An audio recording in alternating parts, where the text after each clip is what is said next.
Environment हम सबकी life का एक मोस्ट इम्पॉर्टेंट हिस्सा है। अगर हमें हेल्दी और लॉन्ग लाइफ जीनी है तो हमारा एनवायरनमेंट भी हेल्दी होना बहुत ज़रूरी है। पहले का ज़माना अलग था। लोग एनवायरनमेंट के साथ मिलकर काम किया करते थे। लोग नेचर की रिस्पेक्ट किया करते थे। पर जैसे जैसे इंसान साइंस में तरक्की करते गया वैसे वैसे उसने अपने नेचर को नज़रअंदाज करना चालू कर दिया। बड़ी से बड़ी कंपनियां प्रॉफिट के लिए नेचुरल चीज़ें छोड़ के केमिकल चीज़ें यूज़ करने लग गई। ये कहानी एक ऐसे इंसान की है जिसे अपने नेचर से बहुत प्यार था और नेचर की रिस्पेक्ट किया करता था, और कैसे उसने मॉडर्न सिविलाइजेशन को एक नेचर का बहुत बड़ा लेसन सिखा दिया। आओ सुनते हैं। राजेश महाराष्ट्र के एक छोटे से गांव का रहने वाला एक आम आदमी था। बचपन से ही इसे पढ़ाई लिखाई का बहुत शौक था, पर घर की फाइनेंशियल कंडीशन अच्छी नहीं होने के कारण कभी वो पढ़ नहीं पाया। इसलिए छोटे मोटे काम करके अपने घर का गुजारा कर लिया करता था। बट शादी के बाद उसे रियलाइज़ हो गया कि ये मेरे छोटे मोटे काम मेरा घर का पेट नहीं पाल सकते और इसे अपने घर को एक अच्छी और हेल्दी लाइफ देनी थी। इसलिए राजेश गांव छोड़ के शहर में आ गया। 1 महीने के अंदर ही राजेश को एक अच्छी नौकरी मिल गई जिसमें अच्छी सैलरी थी, सब कुछ था। राजेश ने सोचा थोड़े टाइम के अंदर मैं अपने पूरे परिवार को गांव से शहर शिफ्ट करा दूंगा और हम लोग अच्छे से अपनी लाइफ स्पेंड कर लेंगे। पर जैसे जैसे दिन बीतते गए राजेश को शहर में घुटन सी महसूस होने लगी और उसकी बेचैनी बढ़ने लगी। और यही बेचैनी और उसकी घुटन दूर करने के लिए वो हमेशा ही एक लंबी वॉक पे जाया करता था। राजेश को नेचर के साथ रह के बड़ा अच्छा लगता था। आजू बाजू के एनवायरनमेंट को देखते उसका मन प्रसन्न हो जाता था और उसका पूरा घुटन और उसका पूरा दर्द गायब हो जाता था। ऐसे ही उसने अपना एक डेली रूटीन बना दिया और एवरीडे वो अपने काम के बाद ऐसे ही डेली रूटीन पे जाया करने लग गया। एक दिन राजेश अपने ऑफिस के काम से एक बड़ी कंपनी में गया। वहाँ पे अपने लोगों को काम समझा के अपना काम वक्त से पहले ख़त्म कर दिया। स्पेयर टाइम होने की वजह से वो अपने घर बाय वॉकिंग जाने का डिसाइड कर लेता है, पर उसे ये नहीं पता था कि उसकी ये वॉक उसकी ज़िंदगी की लाइफ चेंजिंग वॉक होने वाली है। करते करते राजेश एक नदी के पास पहुंच जाता है। वहाँ पे वो रुकता है तो उसे एक छोटा सा पपी दिखता है जो उस नदी का पानी पी रहा होता है। राजेश उस पपी के पास जाता है, तब उसका ध्यान उस पपी से हटके उस नदी में जाता है। वो नदी का पानी बहुत गंदा होता है, इसलिए राजेश उस पपी को उठा के अपने घर लेके आता है, उसे नहलाता है, उसे खाना पानी और सोने की जगह दे देता है। और जब वो पपी सो जाता है तब राजेश अपने काम पे लग जाता है। नेक्स्ट मॉर्निंग वो पपी को लेके उसी जगह पे पहुंच जाता है जहाँ से उसने उस पपी को उठाया था। उसे छोड़ने से पहले वो उसके माँ और उसके भाई बहन को ढूंढता है ताकि वो उसे उनके पास छोड़ सके। बट घंटों ढूंढने के बाद भी उसे उसकी माँ और उसके कोई भी भाई बहन नहीं दिखते। फिर भी वो उनकी तलाश जारी रखता है। कुछ समय बाद ही उसे उस पपी की माँ और उसके भाई बहन मरे पड़े दिखते हैं। ये देख के राजेश बहुत दुखी हो जाता है। वो आजू बाजू के लोगों को पूछता है कि ये सब का कारण क्या है। तब आजू बाजू के लोग उसे बताते हैं कि बहुत सारे जानवर इस नदी का पानी पी के अपनी जान गंवा चुके हैं। राजेश ये सब सुन के हक्का बक्का हो जाता है और इस नदी के गंदे होने का कारण पता करने की कोशिश करता है।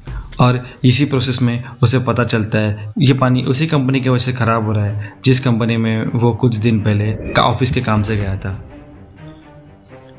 इसी सिलसिले में राजेश उस कंपनी के मैनेजर को बुलाता है, उससे डिस्कशन करता है और उसे अपील करता है कि अपने ऑफिस में जाके लोगों को बताए कि ये पर्यावरण के लिए कितना हानिकारक हो सकता है।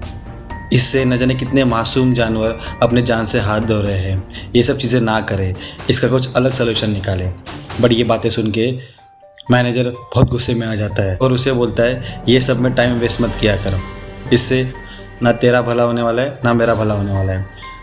अपना काम कर और मुझे भी अपना काम करने दे। और बस वो वहाँ से निकल जाता है। मैनेजर से उम्मीद टूटने के बाद कबीर दूसरी उम्मीद लेके अपने ऑफिस चला जाता है। अपने सारे कलीग्स को अपने डिस्कशन के बारे में बताता है और उन्हें एक साथ खड़े होने की रिक्वेस्ट करता है और उन्हें बोलता है कि अगर हम सब एक साथ खड़े हो जाए तो हम ये सब चीज़ें रोक सकते हैं। हमारा एक छोटा सा एक्शन न जाने कितने मासूम जानवरों की लाइफ बचा सकता है, न जाने कितने पेड़ पौधे बच सकते हैं और अल्टीमेटली इसका हमें ही फ़ायदा होने वाला है। बट ये सब चीज़ें सुन के उसके कलीग हंसने लग जाते हैं और वो उसे बताते हैं ये हमारा काम नहीं है, हमारे ऊपर वैसे भी बहुत सारी रिस्पॉन्सिबिलिटीज़ है और हमें हमारा करियर खतरे में नहीं डालना है, तुझे करना है तो तू कर ले, बट हमें इसमें मत घसीट। ये बोल के उसके कलीग वहाँ से चले जाते हैं। उनकी बातें सुन के लेफ्ट आउट फील करता है और डिमोटिवेट हो जाता है। वहाँ से वो घर जाना ही बेटर समझता है। अपने घर जाके वो ये सब चीज़ें छोड़ने की कोशिश करता है और सोचता है कल से मैं अपना काम से काम रखूँगा, और अपने बेड पे सो जाता है। जैसे वो अपने बेड पे सोता है, उसका पपी उसके पास आके कडल करता है और वो उसे देख के बड़ा इमोशनल हो जाता है और उसे एक चीज़ रियलाइज़ होती है, आज हम इंसानों के वजह से अनाथ हैं। हमारे फैलाए हुए पोल्यूशन के वजह से आज न जाने कितने जानवर बेवजह मौत के घाट उतारे जाते हैं, न जाने कितने पेड़ पौधे बिना वजह काटे जाते हैं, और इससे हमें भी नुकसान पहुंच रहा है। हमारी फ्यूचर जनरेशन्स यहाँ पे सर्वाइव नहीं कर पाएंगी। और ऐसे बहुत सारी चीज़ें थी जो राजेश के दिमाग में आए जा रही थी और उसने ठान लिया कि अभी मैं ये सब बदल के रहूँगा। और इस सब की शुरुआत वो अपने से करता है। वो ऐसी कंपनी के साथ काम नहीं करना चाहता जिसके वजह से नेचर को बहुत हानि पहुंचती हो। इसीलिए सुबह सुबह जाके ही वो अपना रेजिग्नेशन अपने बॉस को दे देता है। बॉस उसका रेजिग्नेशन लेटर देख के शॉक हो जाता है। वो उसे जॉब छोड़ने का रीज़न पूछता है, तब वो उसे अपना रीज़न बता देता है।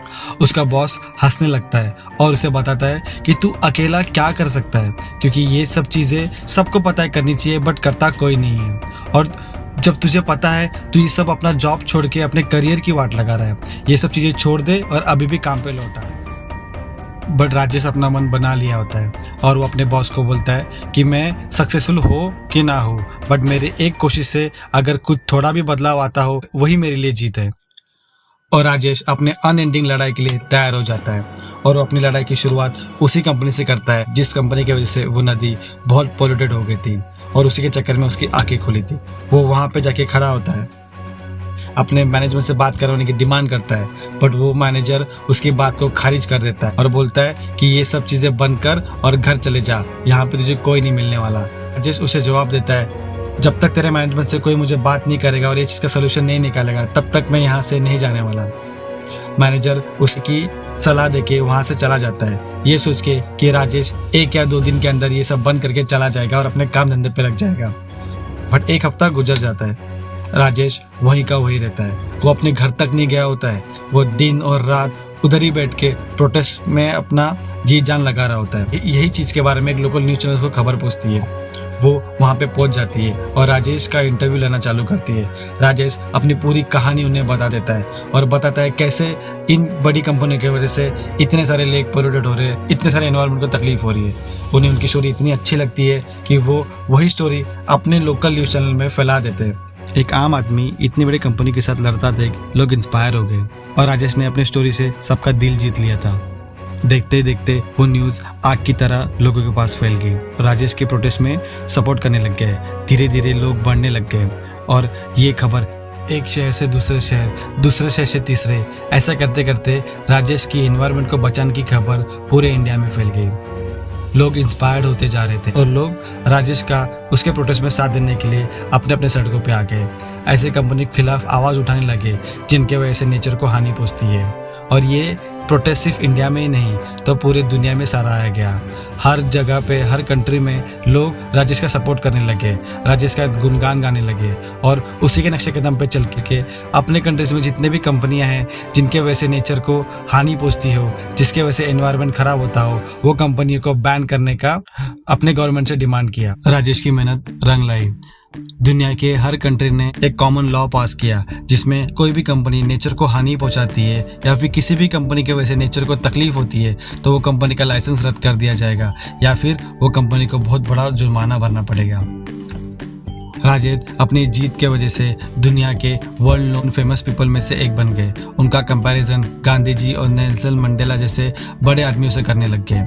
उन्हें भारत में बहुत सारे पुरस्कार मिले, उन्हें एनवायरनमेंट बचाने के लिए नोबेल प्राइज तक मिला और वो हमेशा ही वर्ल्ड के एक इंस्पिरेशन बने रहे। लोग आज भी राजेश की यही चर्चा करते हैं कि कैसा एक आम आदमी एक छोटी सी चीज़ से शुरुआत करके कैसे उसने पूरे दुनिया को बदल दिया, कैसे दुनिया को नेचर की रिस्पेक्ट करना सिखा दिया। ये कहानी थी राजेश की, जिससे हमें ये सीख मिलती है that we are born to help the world, not to destroy it. अगर आपको ये वीडियो अच्छा लगा हो तो प्लीज़ लाइक करो, शेयर करो, कमेंट करो, सब्सक्राइब करो और अपने एनवायरनमेंट को भी बचाओ। मैं मिलता हूँ आपको नेक्स्ट वीडियो में, तब तक के लिए